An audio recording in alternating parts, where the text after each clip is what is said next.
গড়শিতে একলব্যের উদ্যোগে আয়োজিত হলো বসন্ত উৎসব আবিরা। গড়শি উচ্চ বিদ্যালয়ে জাঁকজমক সহকারে বসন্ত উৎসবে মেতে উঠলেন পৌর থেকে কচি কাচার দল। একলব্যের উদ্যোগে এই উৎসব 11 বছরে পা রাখল। অনুষ্ঠান প্রাঙ্গণ থেকে এক বর্ণাঢ্য শোভাযাত্রা গোটা বাজার পরিক্রমা করে অনুষ্ঠান মঞ্চে শেষ হয়। ইতিমধ্যে বীর সৈনিক নেতাজি সুভাষচন্দ্র বসুর আবক্ষ মূর্তিতে বিশিষ্ট অতিথিরা মাল্যদান করেন। র্যালি শেষে কবিগুরু রবীন্দ্রনাথ ঠাকুর এবং বিদ্রোহী কবি কাজী নজরুল ইসলামের আবক্ষ মূর্তিতে মাল্যদান করেন শৈলেন হালদার। অনুষ্ঠান উদ্বোধন করেন গড়শি 2 তৃণমূল ব্লক সভাপতি সাবির উদ্দিন আহমেদ। পরে মঞ্চে কবিগুরুর ছবিতে মাল্যদান করা হয় এবং প্রদীপ প্রজ্বলনের মধ্য দিয়ে অনুষ্ঠানের সূচনা করা হয়। এই অনুষ্ঠানে কিছু অতিথিদের সম্বর্ধনা দেওয়া হয়। কলাকুশলীদের নৃত্য সকলের মন কেড়ে নেয়। রাত্রিকালীন বিশেষ সাংস্কৃতিক অনুষ্ঠানের আয়োজন আছে। গড়শি থেকে শফিউর রহমানের রিপোর্ট, সোজা কথা নিউজ।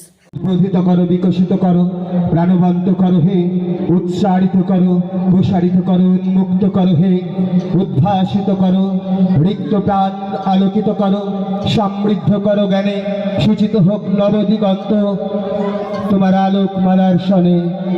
প্রদীপ প্রজ্বলনের মধ্য দিয়ে আজকের 2024-এর বসন্ত উৎসব আবিরার শুভ উদ্বোধন অনুষ্ঠিত হচ্ছে।